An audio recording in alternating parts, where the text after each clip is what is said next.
Good afternoon and welcome to your lunchtime news right here on TV1. I'm Shehan Radunga. Let's first take a look at your headlines.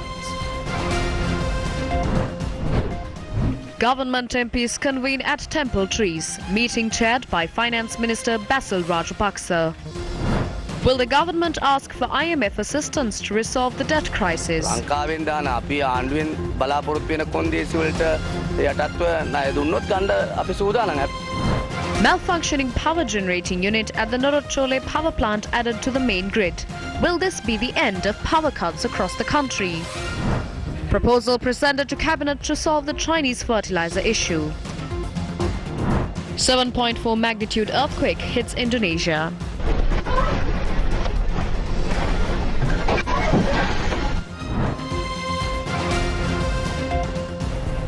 Now first up in news here at home. How can Sri Lanka revive its economy? The leader of the National People's Power, Anukumar Dissanayake, expressed his views as to how Sri Lanka can come out of the prevailing economic crisis when he met with a group of businessmen in Kadawatha yesterday. Our migrant workers brought in remittances of over $7.8 billion last year. We did not receive that amount this year. What happens when you go to the IMF is that they bestow their faith in you. They do not give big loans. Everyone gives out loans with the intention of us paying it back. Out of the $6.7 billion worth of loans we have obtained for projects, only $1.5 billion international sovereign bonds are there in the country. We built the Hambantota port by obtaining loans and sold it to the Chinese in the end. We did not pay back the loan and we lost the port as well. There are migrant workers and wealthy businessmen abroad. We have to ask them to come to Sri Lanka and start investing. If we go to the IMF, they will present us with 3 conditions. First, they will ask us to let the rupee float. Then prices of all goods skyrocket. Secondly, they will say that they represent the free world market. Then they will ask us to remove all the import restrictions that we have imposed and vehicles will be imported to Sri Lanka. Thirdly, they will ask the government to reduce the expenditure, limit the appointments and cut down the concessions. But they will say that our state institutions will have to be made into profit-making enterprises. These matters will impact the lives of the general public. We need to look into this extensively. How will the prevailing crisis worsen if we do not go to the IMF? And what will be the situation that will come to light if we seek their assistance? This decision must be taken by the Central Bank and the Department of State Finance. They must assess the danger and take a decision. They have to interfere in this matter with great caution. ඒගොල්ලෝ මොකද කරන්න ඕන පුරෝගතනයෙන් කරලා මේ දෙකේ අනතුර බලලා තමයි අපි තීරණයක් ගත යුතු වන්නේ. ඒ නිසා අතිශය ප්‍රවේශංකාරී මැදිහත්වීමක් තමයි අපිට කර යුතු වන්නේ. The Sinhala Rave organization claims that a shortage of milk powder has arisen in the market again. There are no means of bringing down essential items to the country. When you look at the market, there is a milk powder shortage. There is also a shortage of essential items. This is a clear indication that we don't have foreign reserves in the country. They have sold portions to the Indian government and the Chinese government. Very soon they will start selling our people as slaves to other countries. A proposal has been submitted to Cabinet to pay the cost for the Chinese fertilizer stock without costing unnecessary losses for both parties. The proposal has been submitted by Minister of Agriculture Mahindananda Aluthkamage and Minister of Justice Ali Sabri. This cabinet paper has been submitted under the instructions of the Attorney General. When inquired as to its truth from a senior minister, he said such a paper was submitted to the cabinet yesterday. The ship left Sri Lankan waters on the 4th after sailing in Sri Lankan waters for nearly 70 days and reached Singapore on the 10th of December. China's Qingdao Seawind Biotech said the Hippo Spirit was sailed to Singapore for sampling and settlement. The amount of compensation demanded from the Sri Lankan government is $8 million. The stock of fertilizer was rejected since it had hazardous bacteria in its composition. The National Conference of Tea Smallholders convened a media briefing today. Because of the government's decision on fertilizer, what we were able to produce is low quality tea instead of the quality black tea. At the tea auction this time, the usual 8 million kilos of tea dropped down to about 5.9 million kilos. This would result in other countries taking over our place in the international tea market. They imported tea from other countries and mixed it to make up the quota in order to cheat the number sheets for exports. But the reality is that we can't produce high quality tea according to the international demand. හැබැයි ඇත්ත ප්‍රශ්නේ මෙතන තියෙන්නේ මොකද්ද? හොඳ තේ කොලයක් හැදෙන්නේ ඒ නිසා මේකේ ලෝකෙ ඉල්ලන්නේ නැහැ. පෝර කොට්ටේ රුපියල් 8,000. A bag of fertilizer is 8,000 or 7,000 rupees. How can we afford this? Very soon we will be coming to Colombo. We will gather around 300,000 tea smallholders and storm these rulers' palaces and chase them out. කුඩා තේ වගේ මේ ලක්ෂ 30ක් අපි සංවිධානය කරනවා කියන පණිවිඩය අපි දෙනවා. Now on to your top story this hour. A special meeting convened by government MPs is currently taking place at the Temple Trees. The meeting is chaired by Minister of Finance Basil Rajapaksa.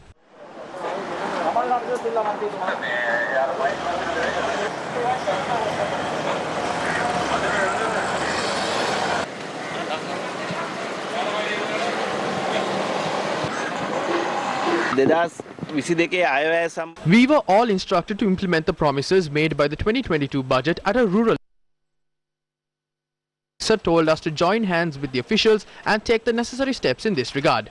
නිලධාරීත් එක්ක මේ වැඩේ යථාර්ථයක් බවට පත් කරන්න ඒ අවශ්‍ය කටයුතු කරන්න තමයි අද බැසිල් රාජපක්ෂ මැතිතුමා සීල් දනම කැඳවලා තියෙන්නේ. නියමිත කාර්තු වලට ඒ වැඩ අවසන්. We need to finish the work in due time, otherwise we will be wasting the state funds. That is why Minister Basil Rajapaksa wanted to talk to us today. සියලු මන්ත්‍රීවරු දැනුවත් කිරීමේ වැඩපිළිවෙල තමයි. කියන්නේ ණය ලබා ගැනීම එදා ඉඳන් Obtaining loans were done for a long time. We do not want to do that forcefully. If they grant us loans adhering to our conditions, we will accept the loans. But we are not ready to seek for any loans under their strict conditions. ෆිගෙන් දාන දැඩි කොන්දේසි පිළි අරගෙන අපි ණය ගන්න සූදානම් නැහැ. උදනේ බලාගාරය සම්බන්ධයෙන් දැන් දාපු කැබිනට් පත්‍රිකාව දැඩි අර්බුදයක් තියෙනවා කියන එක කියනවා දැන් මේ විපක්ෂය. ඒක පිළිබඳව විවිධ There are various viewpoints expressed in that regard, but there is no conflict within the government. It was discussed yesterday as well. සාකච්ඡා කරා. මේකේ අන්තර්ගතය හෝ කවුද මේකේ අයිතිකාරයා කියලා හෙලි කරන්නේ නැති රටට. නෑ ඒකට මේ අධිකරණ නඩුවක් තියෙනවා. There is a case in court. Information will be disclosed once that is settled. Anyone can express their views on what is proposed to the cabinet. Yesterday also we discussed cabinet matters until 11 last night. There is nothing wrong with people expressing their views. දැන් නැතෝ ගැටලුවක් නැතෝ පුළුවන්කම තියෙනවා. Now for some good news. The Ceylon Electricity Board says there won't be power cuts from today onwards. This is due to the upgrade of the second generator to the national grid today of the Norachile coal power plant. Its General Manager M.R. Ranatunga says the power can be restored. In other news, Professor Chandima Vijay Gunawardana explained the agreement between the Yugadanavi power plant and the New Fortress company. මිලියන 40ක් දීලා අපේ රටේ. This is an attempt by this company to take over one of the most crucial resources of our country for $40 million that will benefit generations to come after us. We have to think about what their next move will be. This is not just an attempt to claim one power plant. It is an attempt to set foot over a large amount of land. The country's rulers and politicians have no right to sell the country's resources which belong to the people. They are appointed in order to protect the country's resources and not to sell them off. If this continues, a time will come when we will have to sell off the presidential residence, the Prime Minister's residence and even the Parliament in order to cover up for these mistakes. තමන් ඉන්න ජනාධිපති මන්දිරය පවා මේ රටේ අගමැති මන්දිරය පාර්ලිමේන්තුව පවා මේ විදිහට විකුණලා දාන්න සිද්ධ වෙයි අපිට. In the meantime, several trade unions of the Ceylon Electricity Board did not report to work, citing sick leave today, demanding solutions for several grievances. The protest was launched by the decision of Malaka Vikramasinghe, the president of the Ceylon Electricity Board General Employees Union, since the authorities had not implemented previous proposals to protect employees and consumers. Now, the token strike by the Postal Service employees will be in effect till 12 midnight today. This resulted in several post offices around the island not functioning. Co-convener of the United Postal Unions Front, Chintaga Bandara, says that the strike was launched based on 24 demands, including the recruitment process He said that its members had withdrawn from the Colombo Central Post Office and sub-post offices.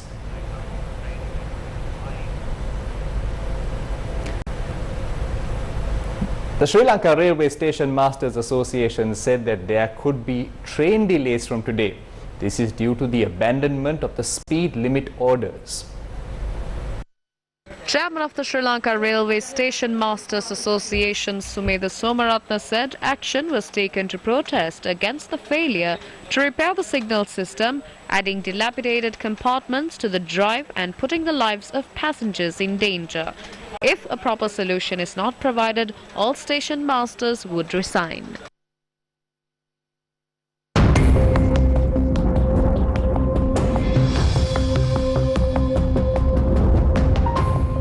On to your weather news. The Met Department forecasts a change in the weather patterns. This is due to a low-level atmospheric disturbance which is developing in the south of Sri Lanka.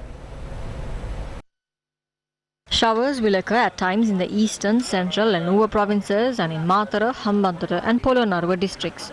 Fairly heavy falls above 75 mm can be expected at some places in these areas. Several spells of showers will occur in Northern Province and in Anuradhapura district. Showers or thunder showers will occur elsewhere during the evening or night. Fairly heavy falls about 75 mm can be expected at some places in these areas.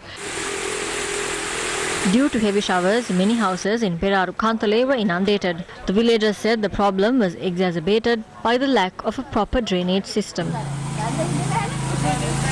Due to heavy rains, a tree had fallen onto an estate house in Valimada, Kupparan Peruma. The tree had fallen onto the house at 3 this morning and was completely destroyed.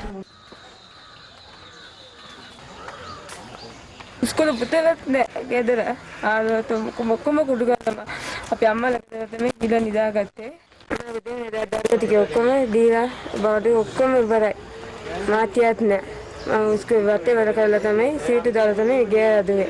The Met Department says that more than the normal rainfall is expected from the northeast monsoon this year. Its Director of Research and Climate Change, Anusha Varanasuriya, said that an increase in rainfall is expected throughout the island in January next year. She also stated that 26% of the total rainfall in the country is expected from the northeast monsoon.